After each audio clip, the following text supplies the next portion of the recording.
All right, y'all, welcome to the show. I have a doozy for you today. So we have Ben Shapiro simping for rich people and saying that maybe they should exclusively do politics. And all the poors and the peasants should, piss off and, I don't know, dig ditches or something. I'm barely exaggerating his point there. You'll see it. Alex Jones also comes out and bends the knee and cucks himself to Trump yet again. This is after he endorsed DeSantis. He does a pathetic beta fest where he genuflects at the altar of Daddy Trump in a very sad and pathetic way.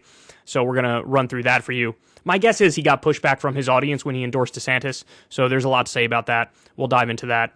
And then also, Bill Maher randomly getting dunked on by Donald Trump. That's fun. It's a feud between two fragile ego weirdos. So we'll talk about that, and we have much, much more. So without further ado, let's go ahead and jump into it here. So NBC News has a new poll that just came out, and I want to run through some of the findings with you. Clear majority of registered voters believe the investigations into alleged wrongdoing by Trump should continue. So here's the exact number. 57% say yes, investigations into Trump should continue. 40% say no, it should stop. Now, here's why this number is important. What this tells you is you have the entire, Democratic side and the left side of the political spectrum. They say, yes, investigate him. He's committed 47 different crimes. For the love of God, at least get him on one of those things. But more importantly, the independents are going gonzo too. And then maybe you even get like 2% or 3% of Republicans, something like that, who say, you know what? Yeah, investigate him. I think he's a criminal and the law is more important than any individual.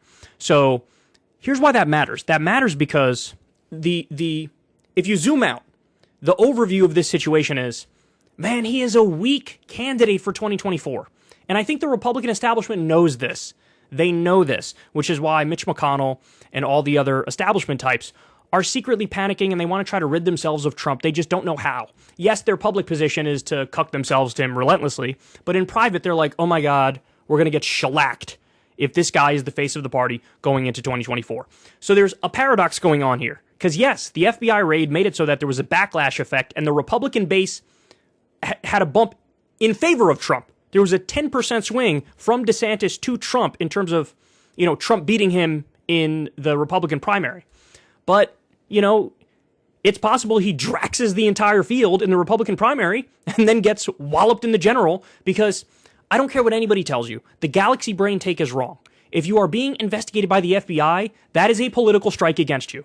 And we know this because the FBI just investigated Hillary Clinton not that long ago, and it definitely hurt her in the election. Now, there were a bunch of other things that hurt her as well, including the fact that she's Hillary Clinton, right? But that mattered, and it hurt her politically, and it's going to hurt Donald Trump politically as well. So, I mean, that's a big deal. This is a big deal. And it should also make you guys feel just a touch better about the country. That, like an obvious, preposterous criminal, that at least 57% of the country goes, yeah, investigate. I think that makes sense. So, because look, I could imagine a world wherein that number is only 40% or thereabouts. The fact that it's 57 is a lot nicer if I don't say so myself. So anyway, let's continue here. The NBC News poll finds Biden's job approval rating at 42% and congressional preference at Republican +2. So understand something. Joe Biden bottomed out at 33% approval rating. Now he's all the way up to 42. That's nearly a 10-point swing. So why did that happen? Well, number one, Republicans threw out Roe versus Wade, and that made voters run into the arms of Democrats. That's just a fact. Also, the January 6th hearings are exposing how much of a lunatic Donald Trump is. That's making normies run to the arms of Democrats. Then you have, a slate of legislative victories that the Democrats had, whether it's the Inflation Reduction Act or the PACT Act or the CHIPS Act. All those things added up. And look, each one on their own merits is just, a little bit of a step in the right direction, but it adds up. And certainly at the very least, politically in the eyes of the voters, they go, okay, well, some stuff's getting done. So there's a big difference there. Now, again, Republicans are +2 in this poll on the generic ballot. in the average of polls right now, Democrats are a little bit up. Okay, it's within the margin of error, but the Democrats are like a fraction of a percentage point up. Having the Republicans 2 points up here, I'm not really all that surprised because it's within the margin of error, and it's basically a tie, right? So that's generally where we're at moving into the midterms. And remember, this midterm, if recent history holds, the Democrats will get absolutely walloped, but some things now are sort of bucking that trend. Okay, so here we have Dems have drawn nearly even with Republicans in midterm enthusiasm. See, this is interesting. The enthusiasm thing is interesting. So it's like, of people who are going to vote, how many of them are like, yeah, I can't wait to vote. This is actually really important. So the numbers you're about to hear, it's the percentage of voters in each party that say they're either a 9 or a 10 on a scale of 0 to 10 in terms of how enthusiastic they are to vote. So Republicans in August, 68% enthusiastic to vote. Democrats, 66% enthusiastic to vote. So again, basically, it's within the margin of error. It's a statistical tie. The enthusiasm is tied. But now if you look back not that long ago, in March 2022, you can see that right here. It was 17 points in favor of the Republicans. They had a 17-point gap. They were 17 points higher in terms of how enthusiastic they were to vote. That's amazing. So it's sort of evened out, man. And then we get this. These are some banger numbers here. Mark Murray says, this remains an angry, dissatisfied electorate. 74% of voters think the country is headed in the wrong direction. 74%. That's a super high number. 58% say America's best days are behind it. 68% think the U.S. is in a recession, and 61% are so upset they'd carry a protest sign for a day if they could. That last number I find hilarious because, okay, 61% say they would do that, but would they actually do that? Well, no, because we know 61% of the country isn't protesting. If 61% of the country was protesting, we could have Medicare for all tomorrow. We could end all of our wars tomorrow. We can get money out of politics tomorrow. If you get 61% of the country in the streets, so what I would say to that 61% is, for the love of God, please do it. Please do it. Let's get out there in the streets. Let's get change. This is real bottom-up pressure. This is what has worked in many instances historically. It would be great for us if we did that. And look, we don't need to diagnose this too much. You guys know the reality here. I think the electorate is tired for a number of reasons. I mean, the obvious answers are, our political system is broken, our politicians suck, and also our economy is rigged. I mean, like, that's how you sum it up. That's the Cliff Notes version of why 74% of the voters think the country's headed in the wrong direction. I mean, in 2016, we had Hillary Clinton versus Donald Trump. We have a country of over 300 million people. That's the best we could do? And then we had Joe Biden versus Donald Trump in 2020. Again, over 300 million people in this country. That's the best we could do? I think people see that and their soul sort of breaks a little bit. You know, they feel really pessimistic. They feel, doomer politics sort of takes over at that point. And that's to say nothing about our economic situation. The minimum wage is not a living wage. Over 40 million people don't have health insurance. 80% of the country is living paycheck to paycheck.